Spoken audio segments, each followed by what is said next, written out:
Patay ang dalawang babaeng magkapatid matapos matrap sa nasusunog nilang bahay sa San Mateo, Rizal. Nasa 10 pamilya ang apektado. Ayon sa barangay, posible nagsimula ang apoy sa pag-welding sa isang bahay roon. May unang balita si EJ Gomez.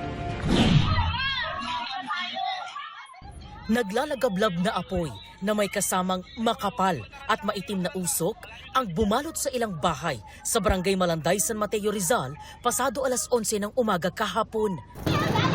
Lakas na Pahirapan ang pag-apula ng apoy dahil masisikip ang daan sa nasusunog na compound ayon sa BFP. Maliliit po talaga yung eskinita and then tabi-tabi po yung bahay. Pagdating po talaga natin, talagang tupok na po at napakalaki na po ng apoy. Sa tapat po ng compound na nasusunog, doon po tayo pumesto para mag-conduct ng fire suppression activity. Mabilis na natupok ng apoy ang 6 na bahay ayon sa barangay. Ito po ay nagsimula sa pag-welding po ng bahay dahil nagre-repair po. Tumalsik po yung mga baga sa baba na tinamaan po yung mga kama. Linamon na ng apoy. Sinubukan pa raw nilang apulahin ang apoy gamit ang fire extinguisher pero di na kinaya. Damay rin sa sunog ang ilang kawad ng kuryente. Ayon sa barangay, aabot sa 10 pamilya o mahigit 50 individual ang apektado ng sunog.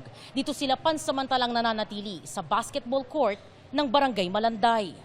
Kabilang sa mga nasunugan ng pamilya Gangan na nagdadalamhati ngayon sa pagkamatay ng 2 babaeng magkapatid na edad 7 at 11. Pagbaba ko, bit-bit ko yung 2 kong anak. Hindi ko napansin na wala na sila sa tabi ko.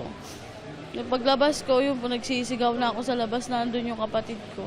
Hindi ko na kasunod. Masakit. Kasi 2 buhay na wala.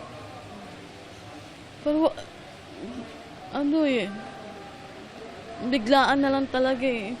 Hindi na namin alam kung anong gagawin. Natagpuan po natin yung 2 bata po, isa second floor po, mga estimated 3.3 meters away from sa CR. During retrieval operations nga po natin doon, so ang dami na pong debris na nakapatong po sa kanila. So, hindi ko po tinignan. Kasi pag nakita ko, mababago yung memory ko sa kanila. Sobrang sakit. Wala kasi kami nun. Pasensya na sa kanila. Bilang tatay nila, hindi ko sila naligtas. Natupok din ang bahay ni Evelyn na nalaman na lang daw ang sunog mula sa live stream sa social media. May nasalubong akong kapitbahay, ang sabi, nasusunog daw yung bahay ko. Kaya umuwi ako dali-dali. As in talagang malaking apoy. Wala na. Totally yung taas namin, talagang wash out. Ayon sa BFP, mahigit 400,000 piso ang halaga ng pinsala. Patuloy ang investigasyon ng BFP sa sunog na naapula kahapon ng tanghali. Ito ang unang balita. EJ Gomez, GMA News.